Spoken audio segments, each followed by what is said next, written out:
جہاں پر پروردگار نے رسول کو بھیجا وہاں شیطان کو رسول خدا کو مبعوث کیا، شیطان نے چیخ ماری.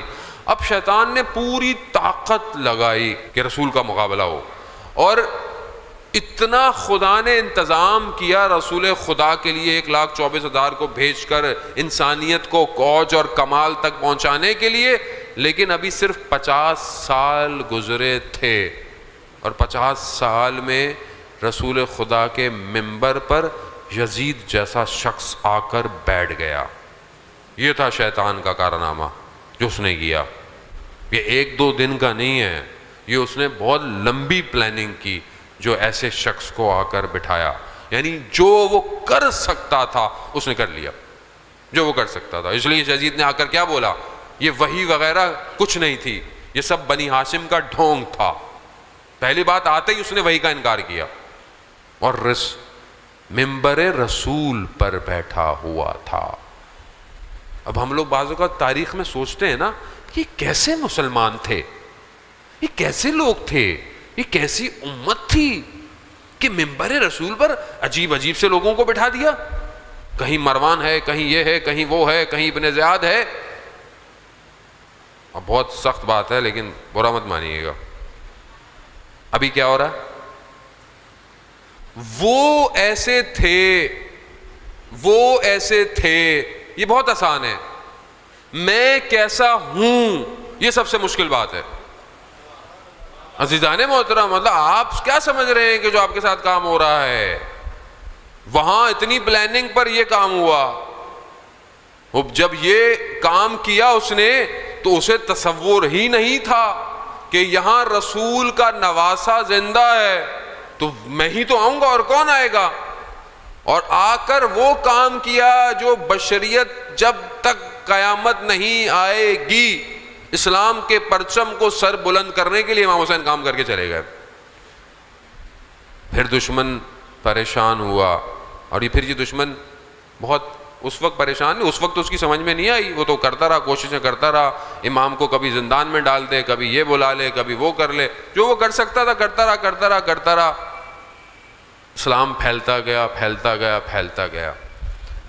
کچھ 100 سال پہلے اس نے دیکھا کہ یہ کون لوگ ہیں، یہ پھر پورے سال میں جمع ہو جاتے ہیں، یہ پھر اس حسین کا ذکر کرتے ہیں، یہ پھر اس شیطان نے جو اتنا کارنامہ کیا تھا یہ اس کو لان تان شروع کر دیتے ہیں.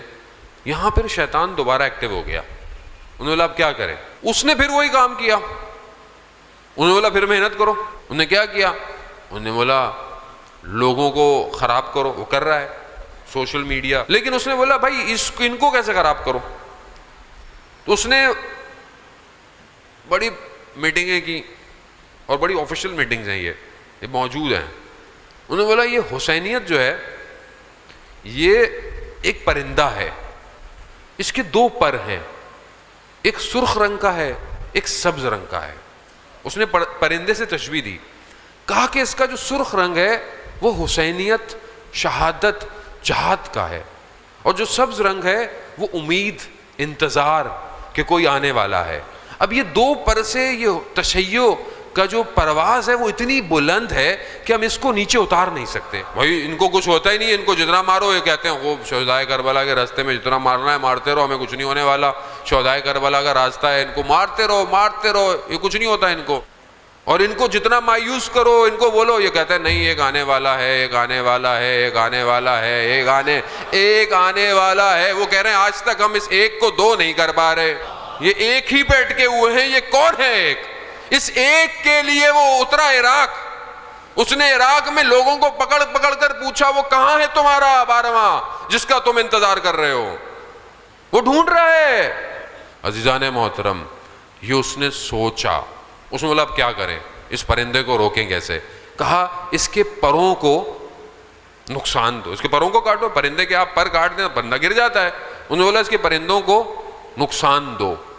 اور اس نے بہت پلاننگ کی. اس نے بولا فلسفہ انتظار کو، مایوسی میں فلسفہ انتظار کو کہ ہاتھ پہ بیٹھ کر انتظار کرنا چاہیے، ہمیں کچھ نہیں کرنا، ہمیں یہ نہیں کرنا، وہ نہیں کرنا، بس دعائیں پڑھتے رہو بیٹھ کر امام کو یاد، بس اور کچھ نہیں کرنا.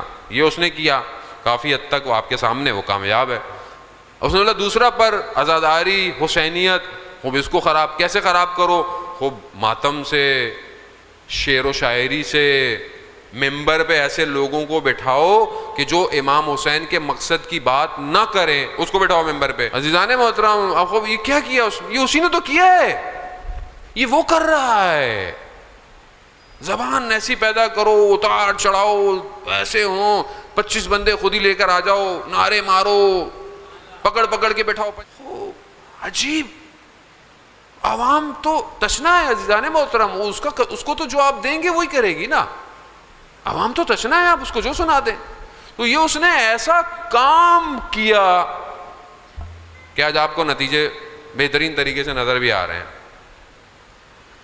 لیکن اس جو شخص یہ بات کر رہا تھا کہ ان پروں کو نقصان پہنچاؤ، یہ پرواز نیچے لے کر آئے گا، لیکن اس نے آخری بات کی، اور اس نے کیا کہا؟ اس نے کہا مگر اس پرندے نے ایک ذرہ پہنی ہوئی ہے، ایک شیلڈ پہنی ہوئی ہے، وہ شیلڈ ایسی ہے کہ جب بھی یہ پر ضعیف ہونا شروع ہو جاتے ہیں وہ شیلڈ دوبارہ پاور دے دیتی ہے۔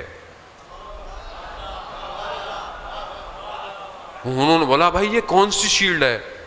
کہا یہ ولایت کا نظام ہے، یہ ولایت کا نظام ہے۔ تم جتنا، یہ جب تک مجتہدین اس نظام کو لے کر چل رہے ہیں یہ پرندے کو کچھ نہیں ہو سکتا، یہ جب گرتے ہیں پھر فروا، پھر گرتے ہیں پھر پڑھا۔ اس نے بولا اب کیا کرو؟ اس شیلڈ کو خراب کرو۔ وہ پھر شروع ہو گیا، اور آج آپ کے سامنے لیکن ایک دشمن مکر کرتا ہے، ایک اللہ مکر کرتا ہے۔ عزیزان محترم، دشمن کچھ بھی کر لے، کچھ بھی کر لے، جو کر سکتا ہے کر لے، جتنا دم ہے کر لے، شیطان جتنا کر لے۔ عزیزان محترم، قرآن کہتا ہے ہم اپنی حکومت کو اپنے وارثین کو دیں گے، یہ قرآن کا وعدہ ہے، اور خدا قرآن میں کہتا ہے لا یخلف المیعاد، خدا اپنے وعدے کی وعدہ خلافی نہیں کرتا۔ عزیزان محترم، اب یہ ہم پر ہے، اب آپ کے سامنے تصویر واضح ہو گئی کہ یہ کام ہو رہا ہے اور یہ ادھر کام ہو رہا ہے۔ اب یہ میرے پر ہے کہ میں کہاں ہوں، یہ امپورٹنٹ ہے۔ اصل میں مہم یہ ہے، ہمیں تو اچھا مولوی صاحب یہ بھی پتہ چل گیا، یہ پتہ چل گیا، ٹھیک ہے چلیں گھر جائیں، سو جائیں جا کے۔ نہیں، یہ اسی لیے تھا کہ آپ کہاں ہیں، آپ ادھر ہیں یا ادھر ہیں۔ کربلا دو بلاک بتاتی ہے، یا حق یا باطل، بس تیسرا کوئی نہیں ہے۔